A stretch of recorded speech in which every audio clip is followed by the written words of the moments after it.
ከሂማሊያ የተራራ ግርጌ አንድ ግዙፍ የበረዶ ክምችት ተደርምሶ ቁልቁል በመውረድ አካባቢውን በቅጽበት በውሃ ማዕበል አጥለቅልቆታል። በተራራማ አካባቢው የሚገኙና የጎርፍ አደጋ ሰለባ የሆኑ መንደሮች በማዕበል ተጠራርገው ሲወሰዱና ድልድዮች ሲፈራረሱ የሚያሳይ ተንቀሳቃሽ ምስል የአሜሪካ ጂኦሎጂካል ሰርቬይ ተቋምም ይፋ አድርጓል።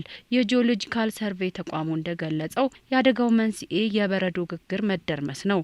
አካባቢው ቀደም ብሎ ነፋሻማና ሰላምና ጸጥታው የተረጋጋ ኔፓልንና ቻይናን የሚያዋስን ድንበር ነው። በተፈጥሯዊ ውበቱ የሚታወቀውና የቱሪስቶች ማዕከል የሆነው ስፍራው በቅጽበት በፈራረሱ ድልድዮችና በለቅሶ ድምጽ ተረበሸ። በዚህ አደጋ ከ1300 በላይ ሰዎች የት እንደገቡ አልታወቁም።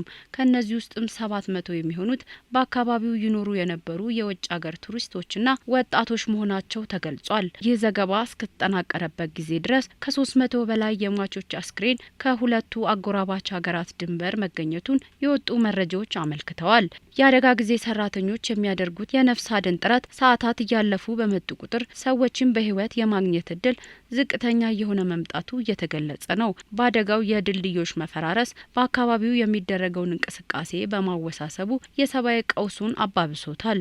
ከተለያዩ ዓለማት በቻይናና ኔፓል መካከል የሚገኙ አስደናቂ የተራራ ሰንሰለቶችን ለመውጣትና ለመጎብኘት የመጡት እነዚህ 700 የውጭ ሀገር ዜጎች ከአደጋው በኋላ ሙሉ በሙሉ ከቤተሰቦቻቸውና ከዲፕሎማቲክ ተቋማት ጋር የነበራቸው የኢንተርኔትና የስልክ ግንኙነት ተቋርጧል። የተከሰተው የውሃ ማዕበል መንገዶችን በማፈራረሱ የነፍስ አድን ሰራተኞችን ተግባር ፈታኝ አድርጎባቸዋል። አደጋው ከተከሰተ 22 ሰዓታት በኋላ የቻይና የድንገተኛ አደጋ መከላከል ቡድን ፈታኝ የሆኑ ተራራማ መንገዶችን አቋርጠው በአደጋው ወደ ተመታው የጊሮንግ የወደብ ቀጠና መድረስ ችለዋል። ስፍራው በቻይናና ኔፓል መካከል ያለውን የንግድ ልውውጥ 1/3ኛውን የሚያስተናግድ ወሳኝ ማዕከልም ነው። 141 ከፍተኛ የነፍስ አድን ባለሙያዎችን የያዘው ስብስብ የመጀመሪያ የነፍስ አድን ስራውን በከፍታ ቦታዎች ላይ የመስራት አቅም ባለው የኤም 171 ሄሊኮፕተር ታግዞ ስራውን መቀጠሉም ተገልጿል። ምንም እንኳን የነፍስ አድን ስራው ቢጀምርም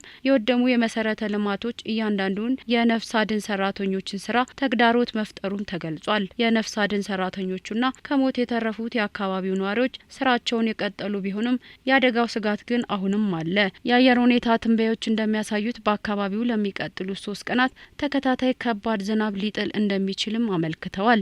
ዝናብ ከተከሰተ ደግሞ ግድቦቹን በማፈራረስ ሌላ ዙር ተጨማሪ የመሬት መንሸራተት፣ በጭቃ የመዋጥና አዲስ የጎርፍ አደጋ ሊያስከትል እንደሚችል የኔፓል መንግስታዊ መገናኛ ብዙሃን በዘገባቸው አስጠንቅቀዋል።